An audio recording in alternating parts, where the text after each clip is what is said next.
สวัสดีท่านผู้ชมมาเบิ่งผู้บัญชาการทหารอากาศและกับผู้บัญชาการทหารไทยแห่งราชอาณาจักรไทยที่ถือว่าได้เข้ามาเยี่ยมยามและเฮ็ดเวียกอยู่ที่สปปลาวในท่ามกลางความตึงเครียดการปะทะกันระหว่างทหาร2ประเทศนั่นก็คือทหารกัมพูเชียและก็ทหารไทยตามบริเวณชายแดนที่ทั้ง2ประเทศมีชายแดนติดจอดร่วมกัน ส่วนว่าอาเซียนแมนเข่งฮ้อนขีบด่วนในการเจรจาสันติหาวิธีทางสันติระหว่าง2กองทัพไทยและกัมพูเชียที่มีการปะทะกันอยู่ตามแนวชายแดนเพื่อเฮ็ดให้ชายแดนกลายเป็นชายแดนแห่งสันติภาพจะมาเบิ่งทางผู้บัญชาการทหารอากาศแห่งราชอาณาจักรไทยเยี่ยมยามและเฮ็ดเวียกอยู่ที่สปปลาวข้อมูลจากแหล่งข่าว Lao People Army News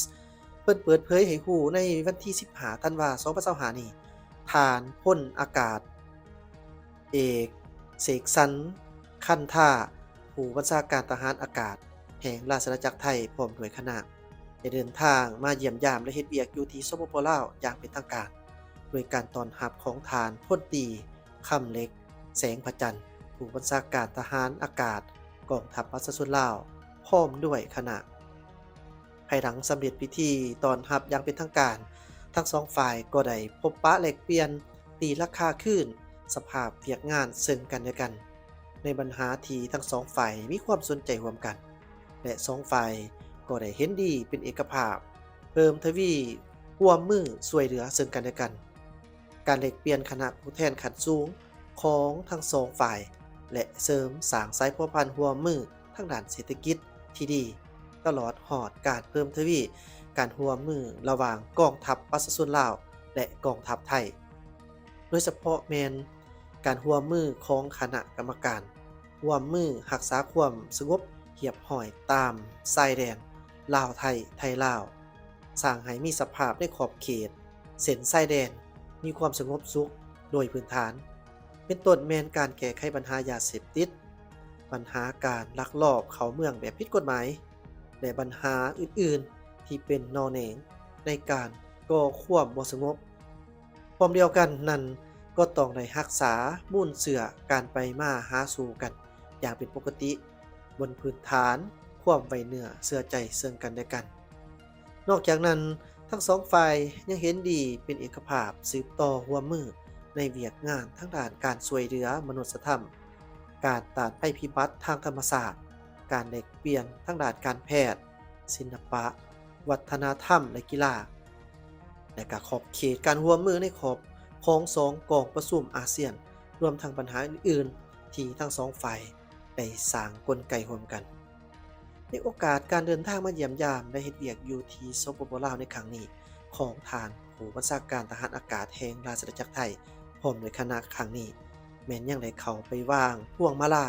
อยู่อนุสาวรีย์นักรบนิรนามดาวแดงตื่มอีกนอกจากนั้นผู้บัญชาการทหารชายแดนกองทัพประชาชนลาวก็ยังได้ต้อนรับเจ้ากรมกิจการชายแดนทหารกองบัญชาการกองทัพราชอาณาจักรไทย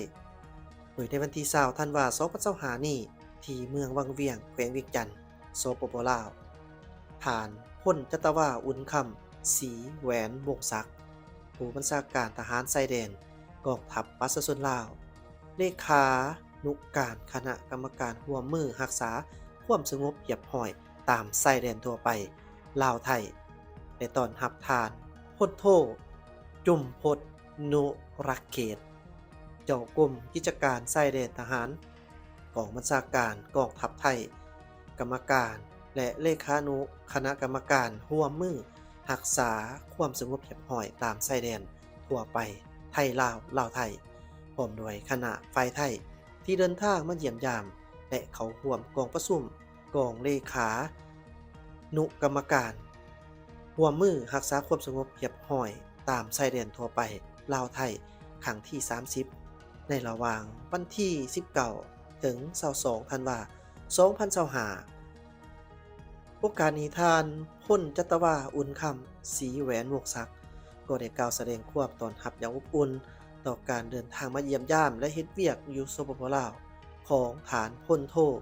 จุมพลดุรักเขต พร้อมด้วยคณะในครั้งนี้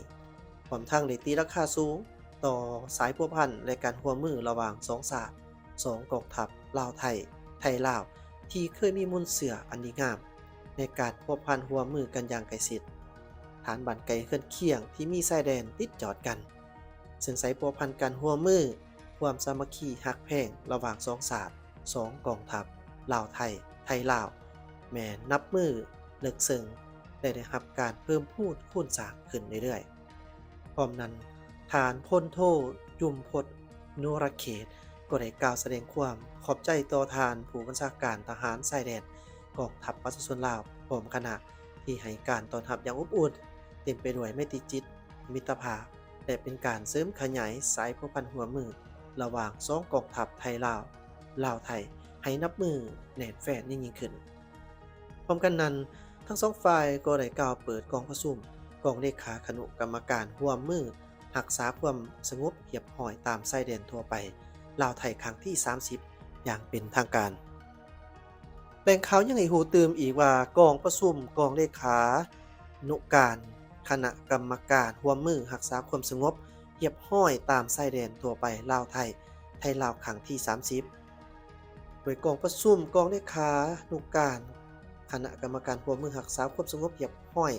ตามชายแดนทั่วไปลาวไทยไทยลาวครั้งที่30แม้นได้จัดขึ้นอยู่ที่เมืองวังเวียงแขวงเวียงจันทน์สปปลาวในระหว่างวันที่19ถึง22ธันวาคม2025ที่ผ่านมานี้โดยการเป็นประธานร่วมของทานพลจัตวาอุ่นคำซีแหวงวงศักดิ์ผู้บัญชาการทหารชายแดนกองทัพประชาชนลาวกรรมการและเลขานุการคณะกรรมการร่วมมือรักษาความ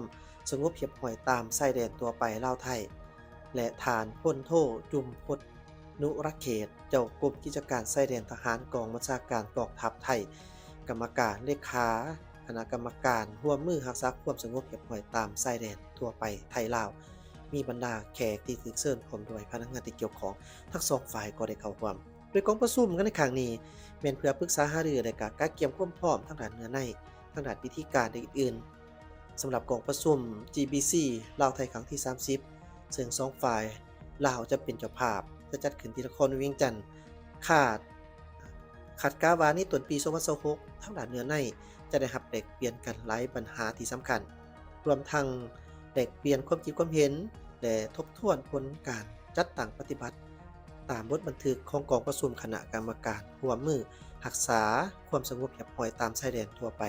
ลาวไทยครั้งที่29ซึ่งได้จัดขึ้นที่บางกอกราชอาณาจักรไทยในระหว่างวันที่16ถึง19กุมภาพันธ์2025ที่ผ่านมาและกองประชุมสมัยสามัญครั้งที่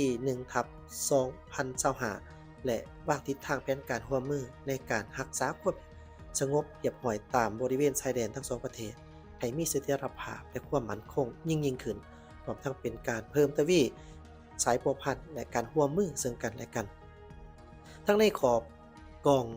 กองทัพและรัฐบาลการปรึกษาหารือในครั้งนี้พื้นฐานสองฝ่ายแม่นว่าเห็นดีเป็นเอกภาพห่างเหนือในเพื่อนำไปเสนอให้คันเทิงของตนได้รับห้องหลังจากนั้นประธานทั้งสองฝ่ายยังได้เซ็นบทบันทึกกองประชุมรับห้องเอาเนื้อในความเข้าใจในบรรดาหน้าเวียกต่างๆพร้อมนำไปพัฒนาขยายและปฏิบัติให้มีมากผลพร้อมนั้นยังได้บอกของควรที่ระลึกให้กันตื่มอีก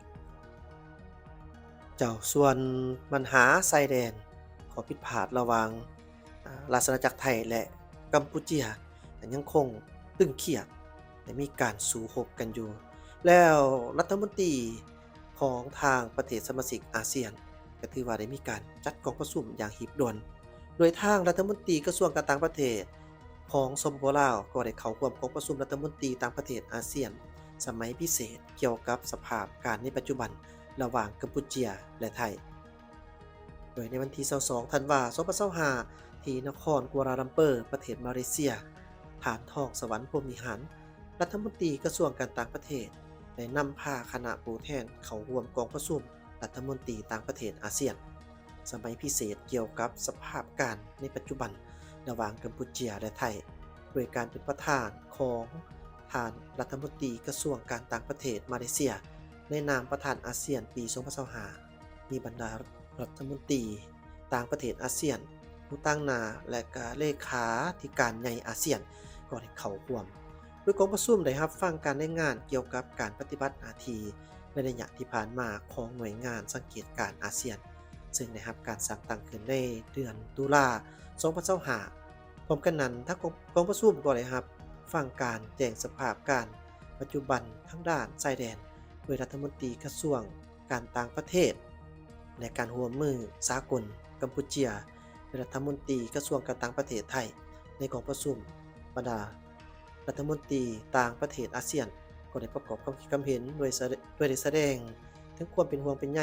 ต่อกับสภาพการในปัจจุบันและเรียกร้องให้ทั้งสองฝ่ายแก้ไขปัญหาโดยสันติวิธีโดยสอดคล้องกับกฎบัตรองค์การสหประชาชาติกฎบัตรอาเซียนสนธิสัญญาไมตรีจิตและการร่วมมือในอาเซียนตะวันออกเฉียงใต้กองประชุมยังได้ย้ำคืนถึงความหมายมั่นต่อความเป็นเอกภาพและความสามัคคีของอาเซียนและความเป็นแกนกลางของอาเซียนในการรับประกันสันติภาพความมั่นคงเสถียรภาพและความสมบูรณ์พูนสุขในภาคพื้นอิงตามกฎบัตรอาเซียนในกองประชุมในครั้งนี้ฐานทองสวรรค์พรหมิหารรัฐมนตรีกระทรวงการต่างประเทศก็ได้ย้ำคืนนโยบายการต่างประเทศอันเสมอต้นเสมอปลายของสปปลาวในการหัดแหนการพัวพันร่วมมือกับประเทศต่างๆรวมทั้งกัมพูชาและไทยพร้อมนั้นยังได้เรียกร้องให้ทั้งสองฝ่ายใส่ความอดทนอดกลั้นหลีกเลี่ยงการใส่กำลังบนจิตใจไม่ติดจิตมิตรภาพในฐานะเป็นประเทศสมาชิกอาเซียนด้วยกันกลับคืนปฏิบัติตามข้อตกลงเพื่อสันติภาพที่ทั้งสองประเทศได้ลงนามในวันที่26ตุลา2025ที่กัวลาลัมเปอร์และนำใส่กลไกที่มีอยู่เพื่อสอกหาสองทางแก้ไขปัญหาโดยสันติวิธี